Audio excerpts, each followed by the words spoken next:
2025년에도 정부의 사업지원금과 임신, 육아 등 생활에 도움이 되는 지원금 제도가 많이 있습니다. 어떤 것이 있고 얼마를 지원해주는지 알아보겠습니다. 정부는 지난 9월 3일 2025년 정부 예산안을 국회에 제출했습니다. 2025년 정부 지원 사업은 12월 말에서 1월 초에 최종 확정이 되는데요. 1월부터 3월에 집중적으로 정부 지원 사업 신청 공고가 나오게 됩니다.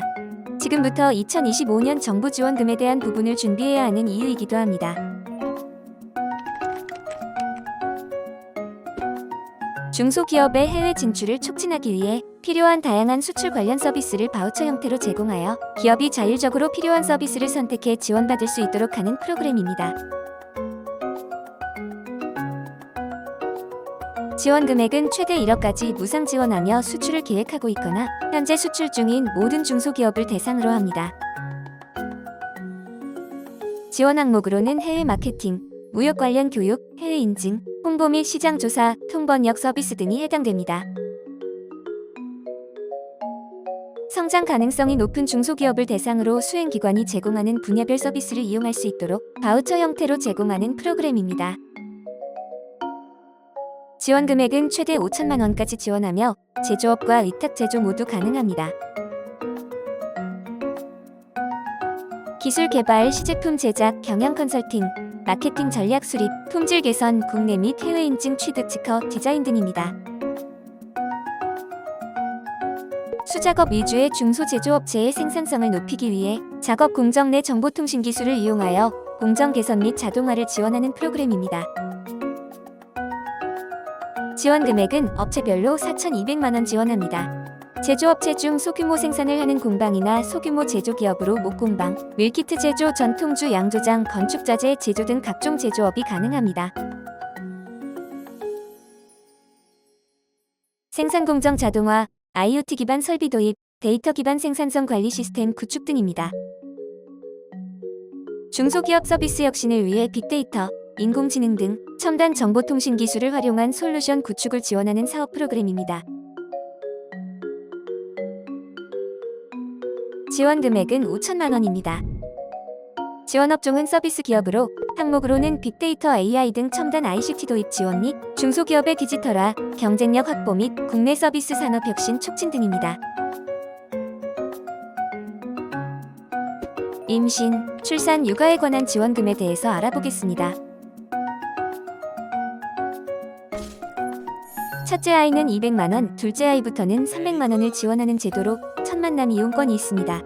쌍둥이의 경우 첫째 200만 원, 둘째 300만 원으로 총 500만 원이 지급됩니다. 첫 만남 이용권은 아이가 태어난 후 1년 이내에 신청해야 하며 주민센터 또는 온라인 복지로에서 신청 가능합니다.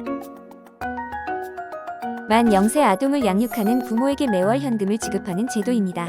2024년생 아동부터는 만 0세에서 1년간 매월 70만 원, 만 1세에 1년간 매월 35만 원을 지급합니다. 부모는 육아휴직 여부와 관계없이 부모급여를 받을 수 있으며 소득 수준에 따른 차등 지급은 없습니다. 부모급여는 아동의 출생일로부터 60일 이내에 신청해야 하며 주민센터 또는 복지로에서 신청 가능합니다. 만 8세 미만 아동에게 매월 10만 원을 지급하는 제도입니다. 아동수당은 대한민국 국적을 가진 아동이라면 누구나 받을 수 있으며 소득 수준에 따른 제한은 없습니다. 아동수당은 아동의 주민등록상 주소지 관할 주민센터에서 신청할 수 있습니다. 육아휴직을 사용하는 근로자에게 소득의 일부를 지원하는 제도입니다. 2025년부터는 육아휴직 지원금이 인상되어 월 최대 250만 원까지 받을 수 있습니다. 한부모 가정의 경우 첫 3개월 동안 월 최대 300만 원까지 지원됩니다. 이외에도 출산장려금, 산후조리원, 다자녀가정 등의 혜택도 있습니다. 지역에 따라 다르니 정부 사이트에서 확인 가능합니다.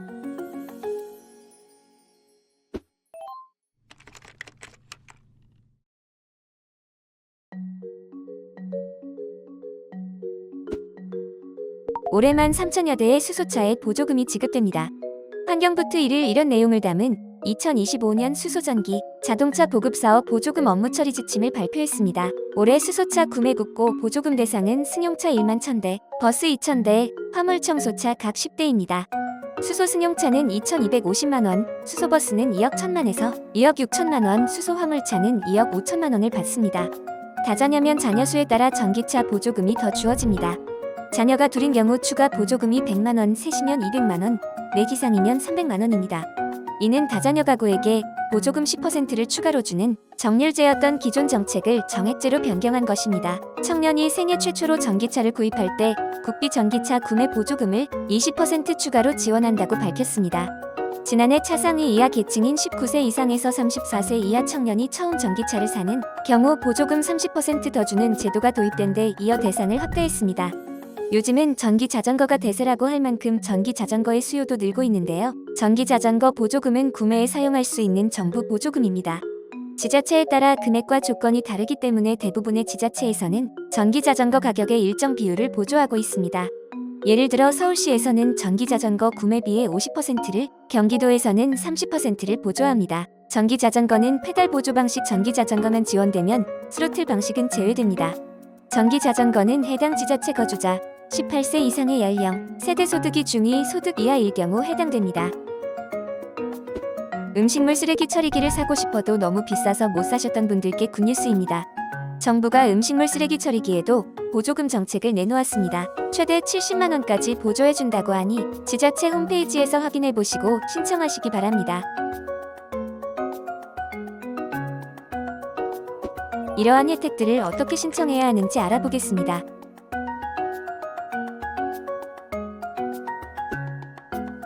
한 번의 가입으로 개인이나 가구의 연령, 가구 구성 경제 상황을 기준으로 받을 수 있는 복지 서비스를 맞춤형으로 찾아서 안내해주는 제도로서 복지 멤버십이 있습니다. 총 128종의 복지 서비스를 맞춤형으로 안내해줍니다.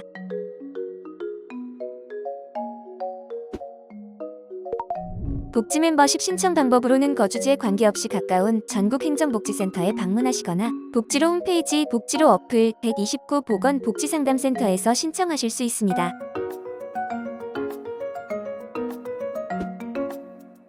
우리 가족이 받을 수 있는 보조금을 한 번에 확인하고 신청할 수 있는 맞춤형 서비스로 보조금 24가 있습니다.